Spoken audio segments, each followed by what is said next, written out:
কে? আমি ভূত। ভূত? ভয় পাইতেছেন না? আরে আপনারা কেন ভয় পাবো? আমি তো ওই তেঁতুল গাছটার ভূত। ওই যে তেঁতুল গাছটা ছিল না উত্তর পাড়ার, হ্যাঁ। ওই তেঁতুল গাছের ভূত। ও, হ্যাঁ, তো এইখানে কি করতেছেন? ওই গাছটা না কাইটে ফেলাইছে। হ্যাঁ। এখন আমার তো আর আবাসস্থল নাই, যার কারণে বাধ্য হয়ে আপনার বাসায় আসলাম। একটু আশ্রয় দিবেন? সে থাকেন। তো আপনার ভয় লাগতেছে না? কেন ভয় লাগবে? আরে ভূতের চেয়ে মানুষ তো আরো ভয়ঙ্কর। আরে ভয় পাবো তো মানুষ চেয়ে, কারণ যেহেতু আপনাদের আবাসস্থল, ভূতের আবাসস্থল তারা কাটা ফেলাইতেছে, তো আপনাদের চেয়ে তারা ভয়ঙ্কর।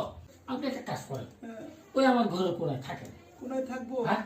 ভয় পাইবেন না তো? না, কেন ভয় পাবো? আর এখন ভয় পাবো মানুষে, কারণ তারা যা শুরু করছে উপায় নাই, আপনি এখানে থাকেন।